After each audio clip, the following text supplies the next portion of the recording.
Bueno, nada más vamos a checar a ver si se escucha, porque últimamente no. Las transmisiones anteriores no se escucha al principio.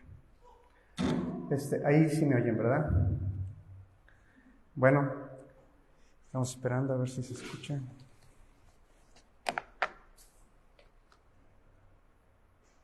Sí, ¿verdad? Bueno, ahora sí. Hermanos, bienvenidos. Qué gusto verles a todos. Hermana Guille, qué bueno que está aquí con nosotros.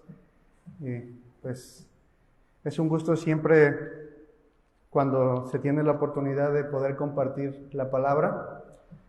En este caso, pues estamos llevando un estudio, no un estudio expositivo, sino más bien un estudio general de las cartas y de los libros del Antiguo y del Nuevo Testamento. Estamos ya en el Nuevo Testamento.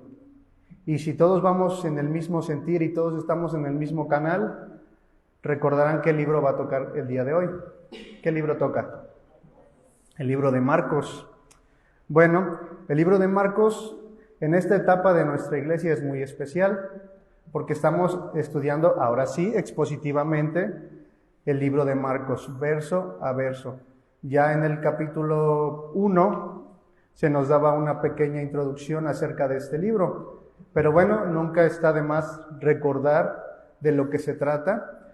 Y este libro tiene muchas peculiaridades. Es el más pequeño de los 4 evangelios, pero está lleno y está cargado de algunos detalles que el lector común o con una lectura normal y rápida no pudiéramos percibir. Bien, pues vamos a empezar. Ya la mayoría de nosotros reconoce la estructura del estudio. Estamos viendo el nombre del libro, el autor, la estructura, el contexto histórico. Bien, bueno, pues nuestro libro se llama Marcos. Y vamos con el autor. Eso no hay mayor problema, el autor. Bueno, el autor es un tal Marcos, o mejor dicho, Juan Marcos.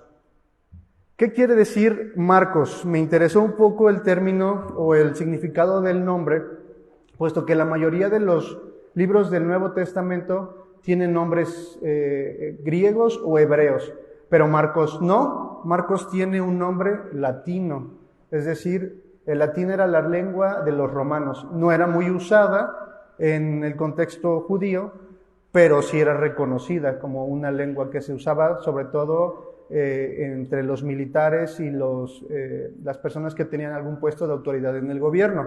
Bueno, ¿qué significa Marcos? ¿Quién es Juan Marcos? Marcos en latín quiere decir gran martillo. Se piensa que este evangelio, o más bien que este Juan tiene el sobrenombre de Marcos para diferenciarlo de Juan el Evangelista. Solamente es una suposición. Bueno, ahora, el autor del libro se cree, porque como ya habrán visto, recordarán, los autores de los libros normalmente no podemos asegurar al 100% que el nombre del libro o el nombre que lleva el libro sea el nombre del autor. Lo mismo pasa con Marcos. Pero bueno, ¿quién es Juan Marcos? Si me apoyan, por favor, leyendo Hechos 12:12, si lo tienen ahí a la mano, David. Hechos 12:12. ¿Quién es Juan Marcos? ¿Quién es este personaje al que se le atribuye la autoría de este evangelio? Habiendo considerado esto, llegó a casa de María, la madre de Juan, el que tenía por sobrenombre Marcos, donde muchos estaban reunidos orando. Ok, bueno, se nos dice de Marcos en el libro de los Hechos que es hijo de una María. María, el nombre de María aparece por todas partes, pero no siempre es la misma María. Ahí está María, la madre de Jesús, María Magdalena, esta María, que por lo que se intuye, no se intuye, ahí mismo en el libro de los Hechos se nos dice que tenía una casa, lo que nos hace pensar que esta persona, María, era una persona de dinero. También se piensa que los cristianos, los apóstoles, se reunían en casa de María. Obviamente estamos hablando de los 12 apóstoles y algunos otros que se reunían ahí. Bueno, también se nos habla de Juan Marcos en el libro de Hechos igual, pero más adelante. Por lo que sabemos, Juan Marcos ganó popularidad entre los apóstoles. Tanto es así que no sé quién recuerda la historia del primer viaje misionero de Pablo. Cuando Pablo y Bernabé salen de Antioquía, llevan consigo a un ayudante. Adivinen quién era ese ayudante. Juan Marcos era ese ayudante. Pero de repente salen a ese viaje misionero y allá en Perge, en el capítulo 15 del libro de los Hechos, como que se les echa para atrás y dice, ¿saben qué? Yo mejor me regreso. Posteriormente, en otro viaje misionero, Pablo y Bernabé vuelven a salir, pero aquí Bernabé le dice a Pablo, oye, ¿sabes qué? Pues si nos llevamos otra vez a Juan Marcos, y Pablo dice, no, pues ¿sabes qué? Si ya se nos rajó la primera vez, no nos lo podemos volver a llevar. Y esto causó en Pablo y en Bernabé que tuvieran una disputa, una contienda, un desacuerdo, y los dos se separan. Pablo se va ¿ustedes recuerdan? Con Silas, y Bernabé sale se me olvidó con quién, pero sale con otra persona, con Juan Marcos. Y bueno, ahí aparentemente la relación entre Pablo y Juan Marcos es una relación pues no muy buena, es una relación donde existen ciertos desacuerdos como entre nosotros aquí en la iglesia en ocasiones, y pues esto causó una división entre ellos. Pero algo pasa, no se nos dice qué hizo Juan Marcos en todo este tiempo, pero se piensa por la tradición que Juan Marcos fue un seguidor del apóstol Pedro. Tienen que pasar 10 años desde que pasa este desacuerdo que tienen Pablo y Bernabé. Tienen que pasar 10 años para que Juan Marcos vuelva a ser nombrado por Pablo. Es extraño porque se supone que ellos habían peleado. Pero allá en la carta a los Colosenses, Pablo hace mención de Juan Marcos. Y fíjense, lo chistoso o lo curioso es que Juan Marcos lo acompaña en sus prisiones. También en Filemón hace mención de Juan Marcos. Pero lo más sobresaliente en las cartas de Pablo es que Juan Marcos pasó de ser quizás una persona no grata para Pablo a una persona muy necesaria. ¿Y esto por qué lo digo? Bueno, si leen conmigo, o más bien si alguien me apoya a leer la segunda carta a Timoteo, capítulo 4, versículo 11, si lo tiene mi hermana Mari. Segunda de Timoteo, capítulo 4, versículo 11.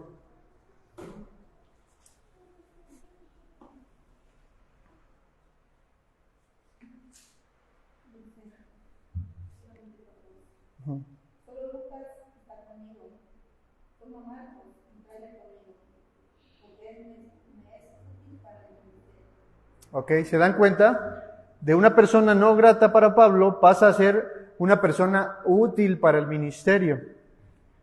Entonces, esto es lo que se nos dice a grandes rasgos de Juan Marcos. Aunque realmente el Evangelio de Marcos nunca menciona a su autor. Por ahí hay una creencia, no sé si me puedan poner en pantalla el Marcos 14, 51-52. Ahí se menciona a un joven. Dice que este joven seguía de lejos a Jesús cuando lo habían aprendido. Por ahí va a aparecer. Dice, pero cierto joven le seguía, cubierto el cuerpo con una sábana y le prendieron. El 52. Mas él, dejando la sábana, huyó desnudo. ¿Por qué es curioso este versículo? Bueno, porque al leer el Evangelio de Marcos, se darán cuenta, aparte de que es el más pequeño, que el Evangelio de Marcos es un relato demasiado rápido y no presta atención a algunas cuestiones que otros evangelios extienden. En el caso de este joven, se cree que es el mismo Juan Marcos del que se está hablando, pero solamente es una suposición y es algo interesante. Nunca se nombra a Juan Marcos como el autor de este evangelio. Pero esto es en cuanto a la evidencia interna, lo que nos dice la Biblia acerca del autor o del posible autor. Pero ¿qué nos dice la evidencia externa? Es decir, documentos fuera de la Biblia. Bueno, tenemos por lo menos 3 evidencias externas de padres de la iglesia. Es decir, los padres de la iglesia son aquellas personas que tuvieron comunión o fueron discípulos de los apóstoles. En el caso del apóstol Juan, tuvo algunos discípulos, entre ellos Papías, que fue discípulo, o se cree que fue discípulo del apóstol Juan. Allá por el año 115, Papías, citado por otro autor, dice de este evangelio, dice así. Dice, Marcos, siendo el intérprete de Pedro, escribió toda su narración con mucha exactitud, pero no siguiendo el orden de lo que nuestro Señor hablaba o hacía, porque él mismo no había oído ni seguido al Señor, pero según lo hemos hecho constar antes, acompañaba a Pedro, quien le dio instrucciones necesarias, pero no hasta el punto de narrar los discursos de nuestro Señor. Bueno, hasta ahí lo dejamos porque es algo largo.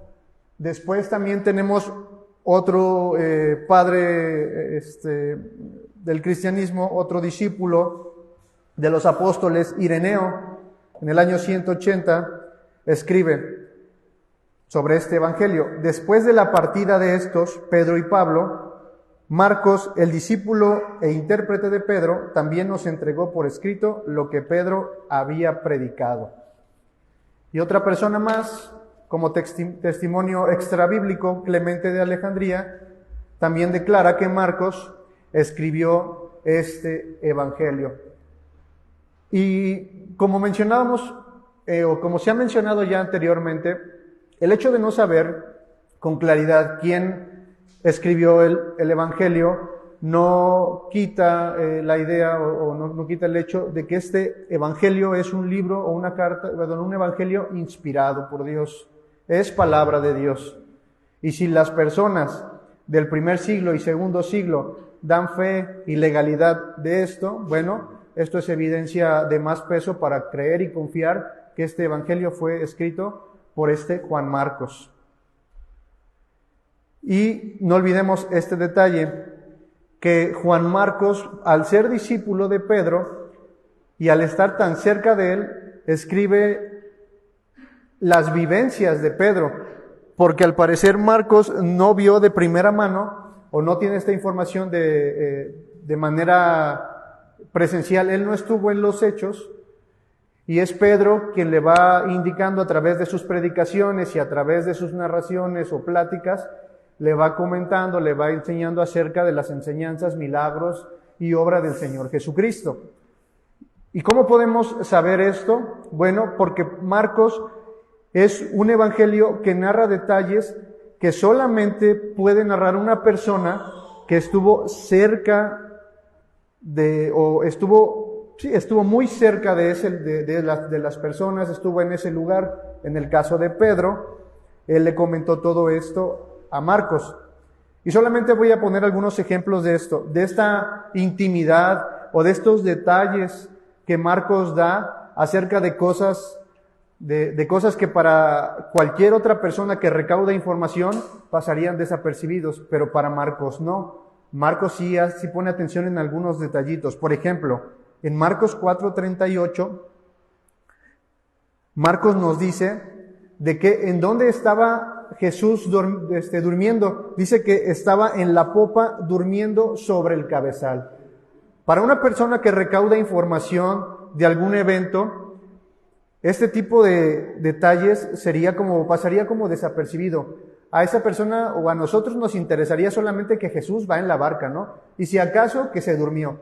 Pero este detalle de que Jesús recargó su cabeza sobre el cabezal, es un detalle que solamente Pedro pudo haber visto y se lo transmitió a Marcos. Otro, las miradas de Jesús. Este sí me interesa. Marcos 3:5, si lo puedes poner, por favor. Y si no, lo voy a leer aquí. Marcos 3:5. Dice, entonces, Mirándolos alrededor con enojo, entristecido por la dureza de sus corazones, dijo al hombre, extiende tu mano. Lo mismo, 3:34. Dice, y mirando a los que estaban sentados alrededor de él, dijo, he aquí mi madre y mis hermanos. Estos pequeños detalles, hermanos, son los que caracterizan al Evangelio de Marcos y son los que apoyan la teoría de que Pedro es quien transmite todas estas cosas a Marcos. De hecho, hay algunas personas que a este Evangelio, en lugar de llamarle el Evangelio de Marcos, le llaman el Evangelio de Pedro, porque prácticamente es la información de Pedro la que fluye a través de la pluma del evangelista Marcos. Y estos son algunos detalles y curiosidades de este Evangelio.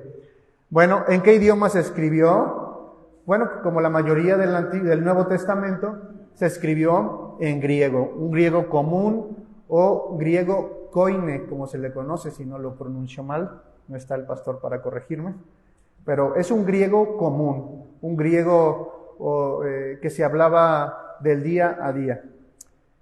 ¿Quién era la audiencia? Esto es muy importante. ¿Quién era la audiencia de Marcos?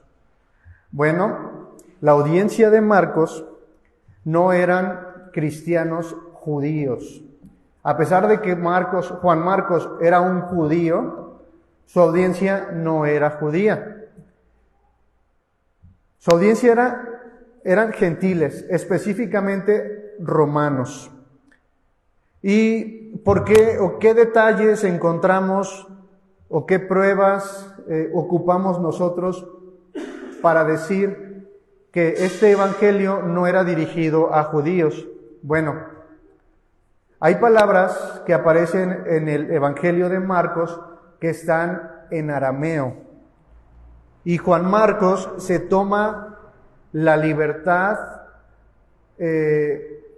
o más bien beneficia a su audiencia al traducir estas palabras como Talita Kumi, que está en el capítulo 5, versículo 41, y tomando la mano de la niña le dijo, Talita Kumi, que traducido es, niña, a ti te digo, levántate. Otra palabra que aparece en arameo es la palabra efata, capítulo 7, verso 34. Dice, y levantando los ojos al cielo, gimió y le dijo, efata. Y ahí lo traduce, es decir, sé abierto. Otra muy famosa, Elí, Elí, lama sabactani. Dios mío, ¿por qué me has abandonado? Marcos beneficia a su audiencia gentil romana con la traducción de estos conceptos, puesto que estas personas no entienden, para empezar, el lenguaje o la lengua aramea o hebrea. Ellos quizás entiendan el latín o el griego. También otra cosa que Marcos hace como un plus, como un extra para su audiencia, es que les explica las costumbres de los judíos, cosa que no es necesaria en el libro de Mateo, porque Mateo sí va dirigida a una audiencia judía. Por ejemplo, en el lavamiento de las manos, capítulo 7, versículos 2 y 3. Dice, se juntaron a Jesús los fariseos y algunos de los escribas que habían venido de Jerusalén, los cuales, viendo algunos de los discípulos de Jesús comer pan con manos inmundas, esto es, no lavadas, los condenaban, porque los fariseos y todos los judíos, aferrándose a la tradición de los ancianos, si muchas veces no se lavan las manos, no comen.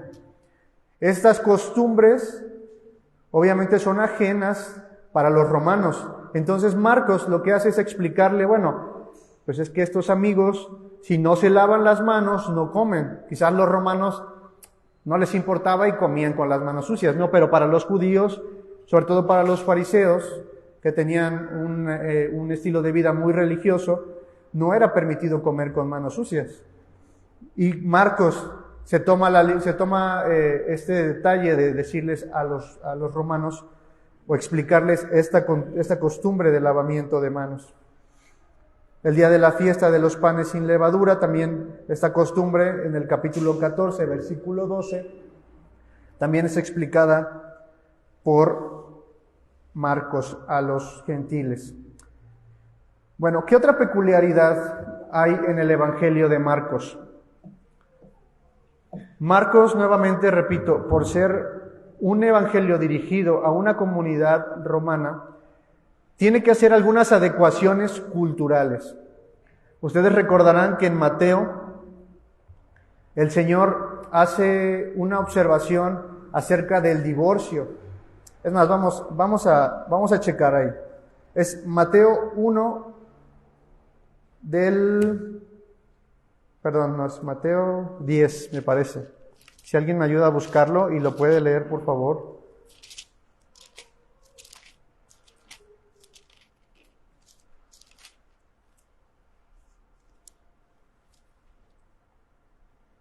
Mateo. Bueno, vamos a buscarlo en Marcos y ahorita lo encontramos en Mateo. Es Marcos 10, 1, 12.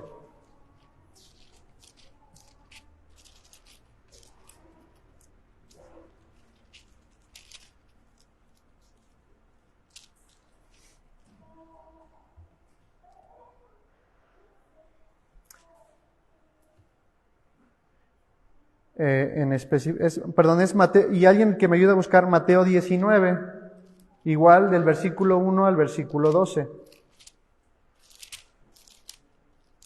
Quien lo tenga, que diga amén.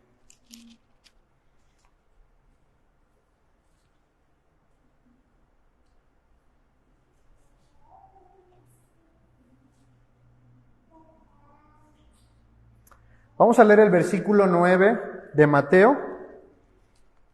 Si lo tiene David. Mateo 19, 9. Yo os digo que cualquiera que repudia a su mujer, salvo por causa de fornicación, y se casa con otra, adultera, y el que se casa con la repudiada, adultera. Ok. Ahora voy a leer el capítulo 10 de Marcos, el versículo 11. Y escuchen, y ustedes me dicen qué diferencia hay. Y les dijo: cualquiera que repudia a su mujer y se casa con otra, comete adulterio contra ella. Y si la mujer repudia a su marido y se casa con otro, comete adulterio. ¿Qué diferencia encuentran ahí? Bueno, no nos vamos a extender mucho, se las voy a decir.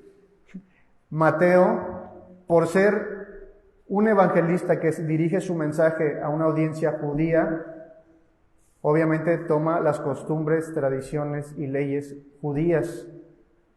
Pero en la ley solamente se le permite al varón repudiar a su mujer. Nunca se le permite a la mujer repudiar al hombre. Pero como ya dije, Marcos va dirigido a una audiencia diferente. Va dirigido a romanos.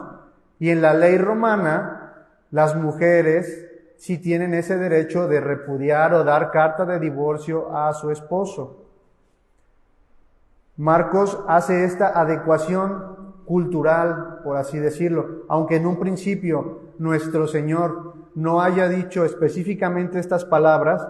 Marcos, para que el mensaje les quede más claro a esta audiencia, que definitivamente el divorcio no es permitido, ni que la mujer lo solicite, ni que el hombre lo solicite. Marcos hace esta adecuación. Otro detalle de Marcos.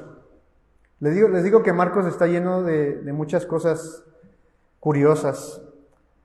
Marcos sí cita el Antiguo Testamento, pero no tanto como el Evangelio de Mateo. Si me he dado a entender y si han puesto atención, ¿por qué razón creen que el evangelista Marcos no cita tanto el Antiguo Testamento? Aurelio. Porque judíos tenían conocimiento del Antiguo Testamento, por eso Mateo les hablaba con contexto del Antiguo Testamento. Exactamente. Y Marcos no, porque pues no había. Muy bien. ¿Sí? Por esa razón es que Marcos no está tan interesado en que su audiencia escuche hablar de las escrituras del Antiguo Testamento. Aproximadamente Mateo cita 130 veces el Antiguo Testamento y Marcos no. Marcos lo cita aproximadamente 63 veces, porque no hay necesidad. Es más, a su audiencia podemos decir que ni siquiera le interesa. Y es que ese no es el propósito de Marcos. Otra curiosidad del Evangelio de Marcos es que es el más pequeño de los 4 evangelios. ¿Cuántos capítulos tiene Marcos? Tiene 16, contra los 28 de Mateo, 16 me parece de Lucas, más, ¿verdad? Bueno, es el más pequeño, es el más corto de todos los evangelios. Pero fíjense que Marcos es considerado el primer evangelio escrito. Y se tiene la idea de que Marcos funge como la base para los otros evangelios, por lo menos para el evangelio de Mateo y para el evangelio de Lucas.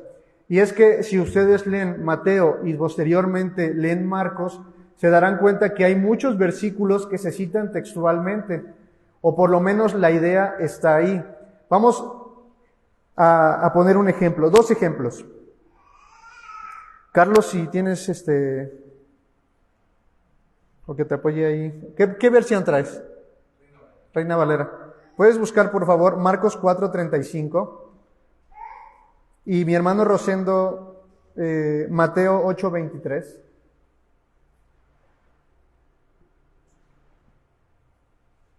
Y Betty, si puedes, Lucas 8:22.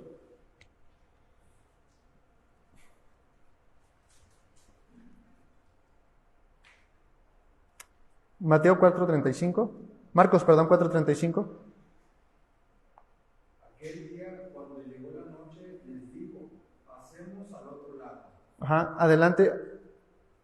El otro versículo. Y despidiendo a la multitud, le tomaron como estaba en la barca, y habiendo también con él otras barcas. Ok, hasta ahí está bien. Mateo 8:23. Cuando entró Jesús en la barca, sus discípulos le siguieron. Ok, es la misma escena. Lucas 8:22. Aconteció un día que entró en una barca con sus discípulos y les dijo, pasemos al otro lado del lago, y partieron. Ok, ¿se dan cuenta cómo quizás no están de manera textual, pero los 3 mencionan el mismo evento? Y la creencia, la teoría que se tiene es que esto es así porque Marcos sirvió como la base o el testimonio para poder redactar los otros 2 evangelios. Otro ejemplo, Marcos 1:30, David, mi hermano Rosendo, Mateo 8:14 y Betty, Lucas 4:38. Al llegar Jesús a casa de Pedro, vio a la suegra de este que yacía en cama con fiebre. ¿Ok? Y la suegra de Simón estaba acostada con fiebre, y enseguida le hablaron de ella. Bien. Entonces se levantó y salió de la sinagoga y entró a la casa de Simón. La suegra de Simón tenía una gran fiebre y le rogaron por ella. Ok, ¿se dan cuenta cómo ambos mencionan el mismo evento? Entonces, esta teoría, porque no deja de ser una teoría, sí tiene peso, aunque algunos optan por no creer. ¿Y cuál debe ser nuestra posición o qué debemos saber nosotros acerca de este tipo de cosas? Bueno, debemos tomar en cuenta que los evangelios o que los evangelistas, al redactar los evangelios, están redactando el evangelio desde diferentes puntos de vista. Es decir, si aquí sucediera un accidente y van pasando 3 personas y presencian el mismo accidente, la que viene del lado derecho no va a ver lo mismo que la del lado izquierdo, ni la persona que está al otro extremo. Esto pasa con los evangelios. Cada evangelio relata un aspecto diferente dependiendo de la posición en la que se encontraba el escritor. Y no debemos olvidar que esto es palabra de Dios, son libros inspirados. Bien, otra cosa que vamos a recalcar más adelante es que Marcos enfatiza mucho la humanidad de Cristo. ¿Qué enfatiza? Su humanidad, sus emociones y sus limitaciones. Cosa que otros evangelios sí hacen, pero no son tan evidentes como en el libro de Marcos. Por ejemplo, se nos dice constantemente de nuestro Señor que tuvo misericordia. También se nos dice que tuvo compasión, sentimientos que cada uno de nosotros podemos llegar a tener. También se nos dice que se entristeció. En otra parte también se nos dice que se molestó o que se enojó. Y en cuanto a sus limitaciones humanas, se nos dice que necesitaba dormir. Otra limitación de la cual se hace mención es que le daba hambre como a cualquiera de nosotros, a unos más que a otros, ¿verdad? También se nos dice, y esto también es como que muy criticado, como que a veces las personas dicen, pero ¿cómo no vas a ver si Jesús era Dios? Jesús tenía o no tenía conocimiento del día y la hora de su segunda venida. ¿Cómo ven? No tenía conocimiento. Como hombre, no tenía conocimiento del día y la hora. Y el Evangelio de Marcos es muy claro en esto. Marcos 13:32, no lo vamos a ver. Ok, bueno, vamos a la fecha. La fecha es un periodo largo, entre el 49 y el 64. ¿Por qué tan largo? Bueno, porque este es el periodo entre el concilio de Jerusalén de Hechos 15 y la muerte de Pedro. No sabemos con exactitud en qué momento del 49 al 64 Juan Marcos escribió este evangelio. Unos piensan que fue después de la muerte de Pedro, pero es improbable, ya que Pedro lo menciona en una de sus cartas, en Primera de Pedro. De hecho, hace mención de él como mi hijo. Como si cuando aparece mi hijo, por ejemplo, Pablo lo usa cuando él le lleva el evangelio a alguna persona y esa persona se convierte, como Timoteo. Él es su hijo amado o su hijo en la fe. De igual manera, para Pedro, su hijo amado o su hijo es Juan Marcos. Eso tampoco es tan relevante, pero nos ayuda más o menos a entender o a ubicarnos en una línea de tiempo cuando fue escrito este evangelio, del 49 al 64. Género literario. Género literario, bueno, por ser una narración de los hechos, de la vida y de la obra de nuestro Señor Jesucristo, entonces como género literario diremos que es una narrativa, pero es una narrativa histórica. ¿Por qué? Porque también aparecen personajes de renombre, personajes como Herodes, que se pueden ubicar en una línea del tiempo. Entonces, por eso diremos que es una narrativa histórica. Bueno, ¿cuál es el tema central del Evangelio de Marcos? Marcos, como tema central, tiene a Jesús como el Hijo del Hombre y como el siervo sufriente. Marcos, en el capítulo 1, lo voy a leer, nos deja muy en claro que principio del Evangelio de Jesucristo, Hijo de Dios. Marcos desde el principio de su Evangelio deja en claro que Jesús, que el Cristo, es el Hijo de Dios. Pero ese no es el tema principal de Marcos. El tema principal de Marcos es Jesús como el Hijo del Hombre. Como ya lo dijimos, Marcos resalta o pone la lupa sobre la humanidad de Jesús. Y también Marcos hace énfasis en Cristo como el siervo sufriente de Isaías.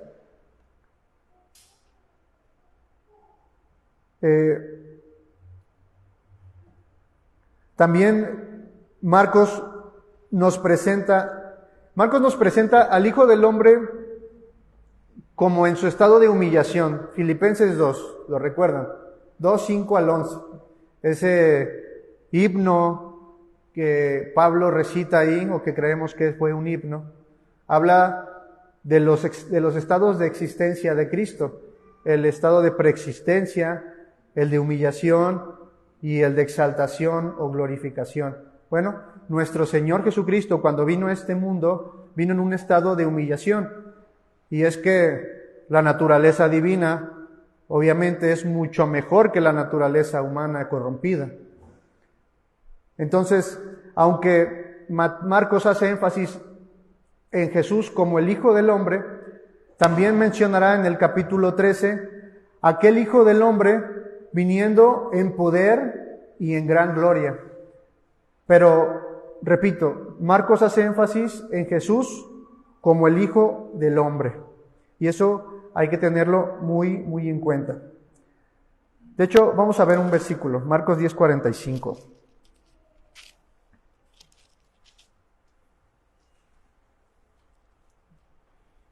Y este versículo encierra tanto el propósito como el tema central. Escuchen, porque el Hijo del Hombre no vino para ser servido, sino para servir y para dar su vida en rescate por muchos. Vamos al propósito. ¿Cuál era el propósito de Marcos? Bueno, ya dijimos que la audiencia de Marcos era una audiencia gentil romana. Pero ¿cuál es el propósito de Marcos al escribir este evangelio para ellos? Bueno, sencillo, es presentar a los gentiles la vida y la obra de nuestro Señor Jesucristo. Y es que es muy probable, hermanos, que ya para la fecha en que Marcos escribió este evangelio, ya circularan muchos dichos sobre Cristo, sobre todo en el ámbito romano. O se tiene esa idea. De hecho, algunos teólogos liberales mencionan que Cristo fue crucificado por sedición. Es decir, que Cristo planeaba alzarse o levantarse en armas como un revolucionario más de los que había en Judea. Recordemos que en ese tiempo el imperio romano y el imperio judío estaban en cierta tensión. Y de hecho había ciertas guerrillas que posteriormente originarán en el año 70 la destrucción de Jerusalén. Pero bueno, Marcos, tomando en cuenta esto, es que escribe este evangelio para dejarles muy en claro que no fue por sedición que Cristo fue llevado a la cruz, sino que este evento de la crucifixión sucedió por el plan divino que ya tenía establecido Dios desde antes de la fundación del mundo. Marcos 10:45 es un versículo que ya leímos, pero también Marcos 14:60 y 62 nos van a ayudar también para poder entender el propósito. Lo voy a leer. Entonces, el sumo sacerdote, levantándose en medio, preguntó a Jesús diciendo: ¿No respondes nada? ¿Qué testifican estos contra ti? Mas él callaba y nada respondía. El sumo sacerdote le volvió a preguntar y le dijo: ¿Eres tú el Cristo, el Hijo del Bendito? Y Jesús le dijo: Yo soy, y veréis al Hijo del Hombre sentado a la diestra del poder de Dios y viniendo en las nubes del cielo. Marcos quiere dejarles en claro que esto sucedió, o que esto que sucedió es un plan, es el plan perfecto de Dios. Y es curioso, hermanos, este versículo. ¿Por qué es curioso?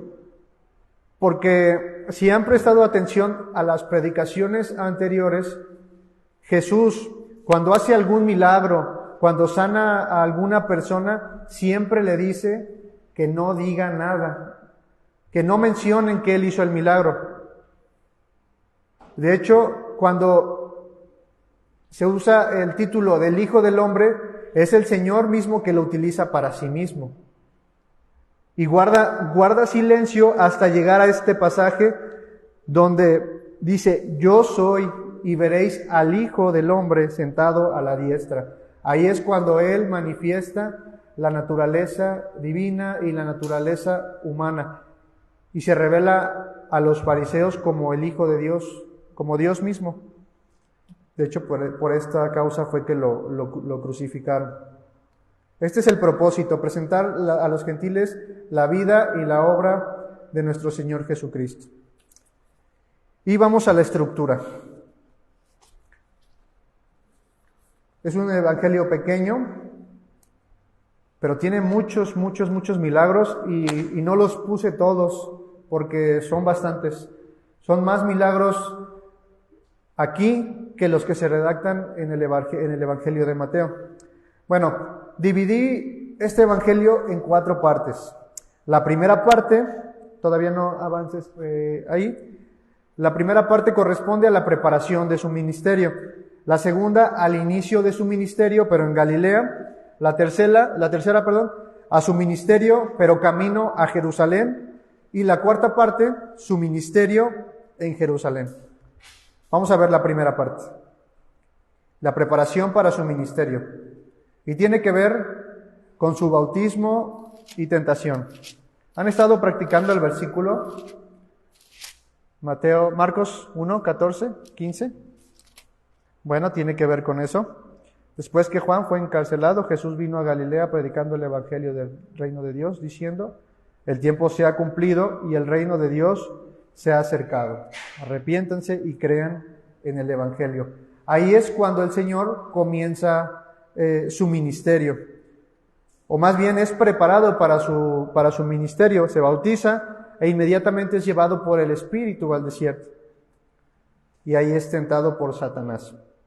La segunda parte, el inicio de su ministerio en la región de Galilea. Vamos a ir rápido aquí porque sí son algo de cosas, de puntos, perdón. Se nos menciona el llamado de los 4 discípulos, Pedro, Andrés, Jacobo y Juan, en el capítulo 1, versos 16 al 20. El milagro de la suegra de Pedro, la pregunta sobre el ayuno, la elección de los 12 apóstoles, la parábola del sembrador, el endemoniado gadareno, la muerte de Juan el Bautista. En la tercera sección es cuando empieza su ministerio sigue su ministerio camino a Jerusalén. Del capítulo 7, verso 24, al capítulo 10, versículo 52.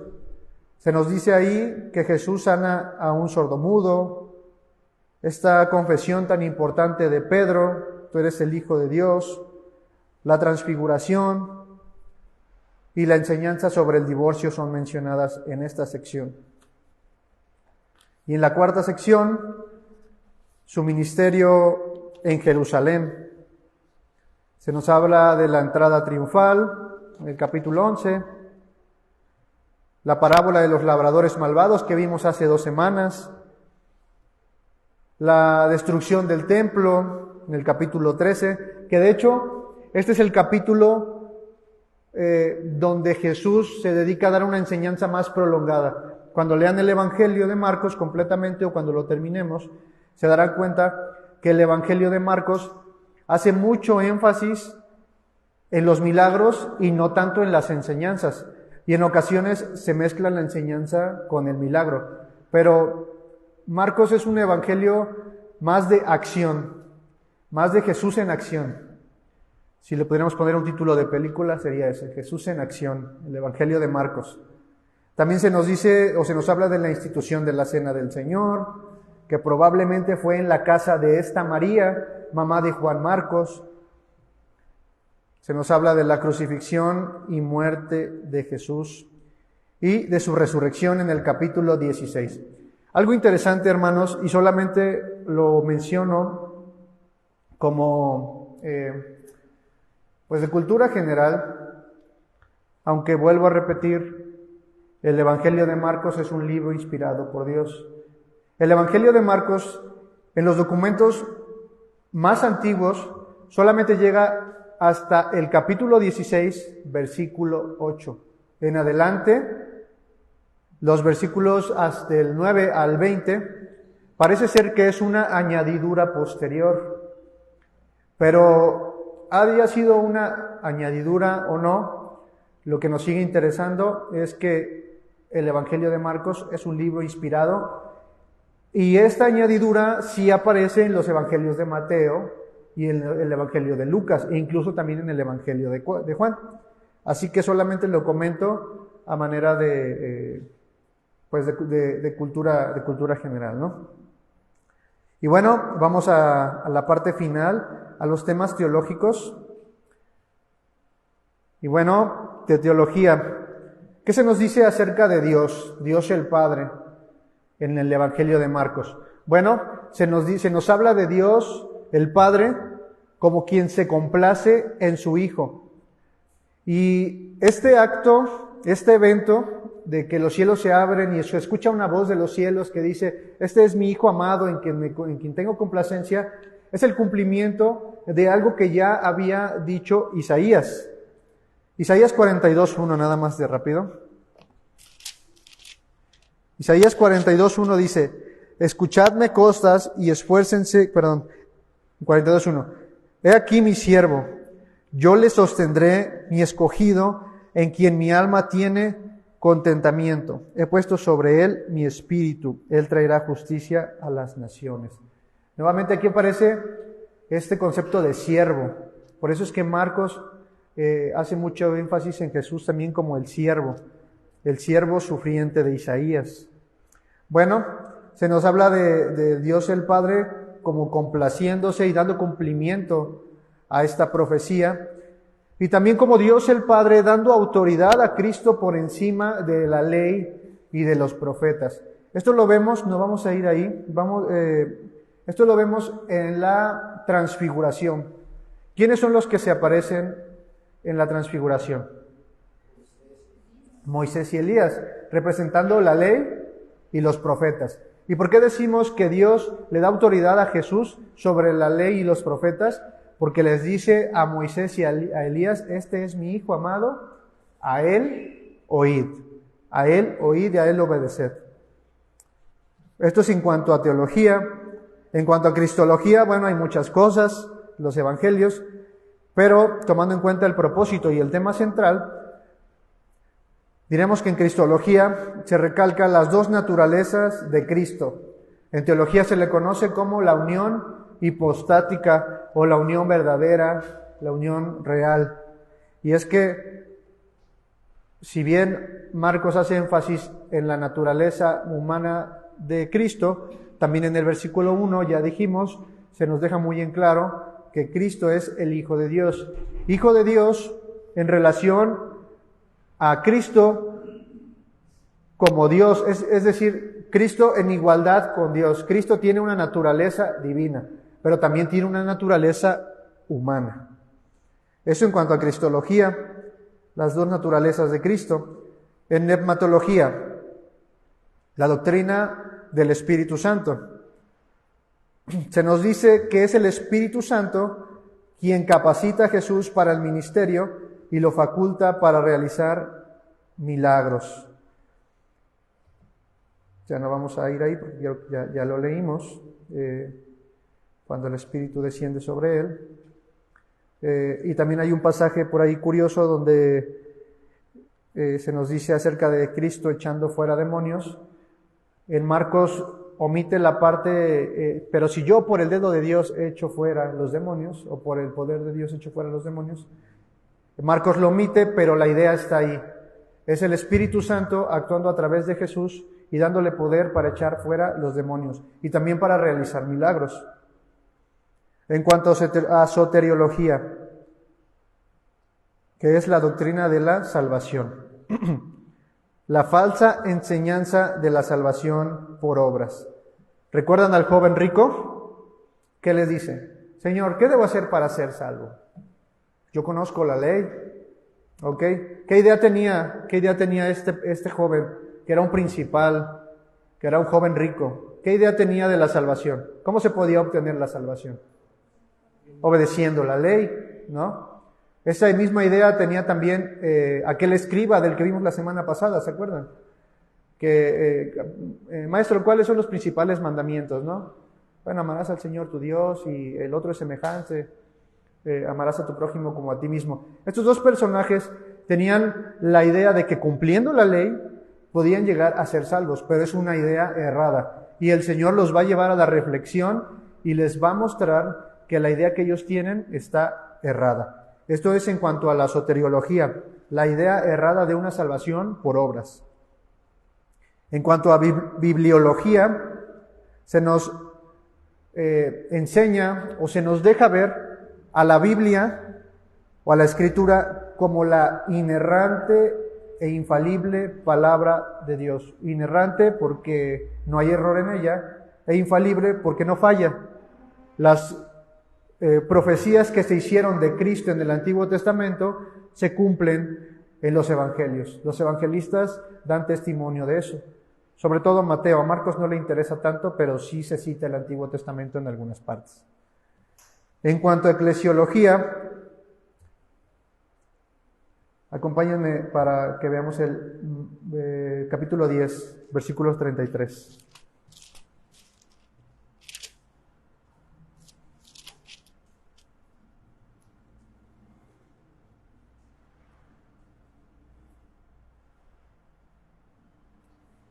Creo que ahí me equivoqué. Marcos 10, 33 al 37. Marcos 10, 36. Creo que aquí me equivoqué. Pero es este pasaje donde los discípulos, a los discípulos les es dada la información de parte de Cristo que Él debe padecer y debe morir. Y estos discípulos, al recibir esta información, comienzan a preguntarse, bueno, entonces, pues ¿quién se va a quedar en su lugar, no? ¿Quién será el mayor?, les dice. Y Cristo les va a dar una lección. Parafraseando, les dice que aquel que quiera ser el mayor tiene que ser el servidor de todos. ¿Y esto qué nos enseña o por qué lo relaciono con la eclesiología? Bueno, porque el servicio a los demás debe ser un distintivo de un verdadero creyente. Muchos a lo mejor anhelamos, como dice la Escritura, obispado o anhelamos el diaconado. Pero, ¿qué dice la Escritura? Pero es necesario que el obispo sea irreprensible. No solamente está bien el anhelo, sino también necesitamos cumplir con ciertas características para poder cumplir ese papel o ese rol que deseamos. Y solamente lo podemos llegar a hacer sirviendo a los demás. ¿Quieres ser el mayor?, dice el Señor. Bueno, entonces tienes que ser el servidor de todos. Y recordemos que en la iglesia no existen jerarquías. ¿El pastor tiene autoridad? Claro que la tiene.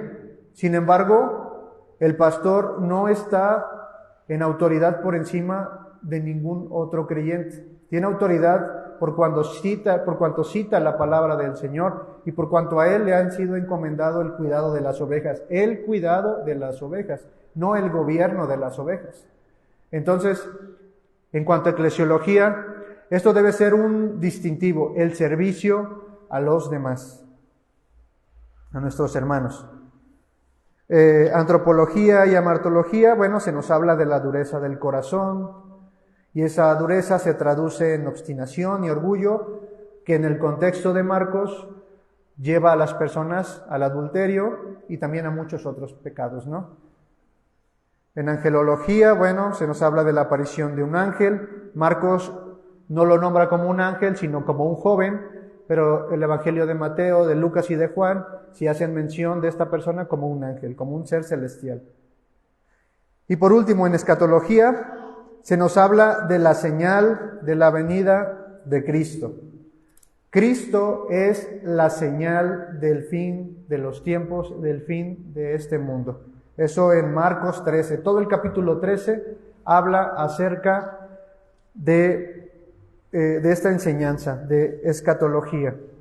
Y bueno, para terminar, hermanos, ¿qué podemos llevarnos a casa del Evangelio de Marcos?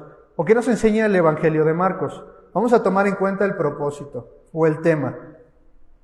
¿Cuál es el tema central de Marcos? Jesús como el Hijo del Hombre, ¿no? Se nos dice de Jesús, o nos dice Marcos acerca de Jesús, sobre sus emociones, sentimientos, sobre sus limitaciones. ¿Cuántos de nosotros o cuántos de ustedes piensan que es difícil vivir la vida cristiana? ¿Es fácil vivir la vida cristiana, hermanos? No es fácil, es difícil. Y es por eso que Marcos les presenta a los creyentes gentiles. Nosotros somos creyentes gentiles, puesto que no somos judíos. ¿O alguien de aquí es judío? ¿Alguien de aquí guarda la ley? ¿No? Bueno, es un bonus más para este evangelio, porque es un evangelio pensado para los gentiles. Bueno, Marcos hace énfasis en la humanidad de Cristo. Pero si hay un versículo en la Biblia con el que yo pudiera resumir la enseñanza de este evangelio para nosotros, ese sería Hebreos 4. Cuando usted piensa, hermano y hermana, que la vida cristiana es difícil, Hebreos siempre nos dice, o en Hebreos 11 nos dice que pongamos los ojos ¿en quién? En Cristo, el autor y perfeccionador de nuestra fe. ¿Pero por qué? Porque Él vivió en carne propia esos padecimientos que cada uno de nosotros vivimos a diario al vivir la vida cristiana, válgase la redundancia. Dice el 4:15. Porque no tenemos un sumo sacerdote que no pueda compadecerse de nuestras debilidades, sino uno que fue tentado en todo según nuestra semejanza. ¿Cuántos hemos sido tentados? Yo creo que todos. Pero a diferencia de nosotros, Cristo lo hizo sin pecado. Acerquémonos pues confiadamente al trono de la gracia para alcanzar misericordia y hallar gracia para el oportuno socorro.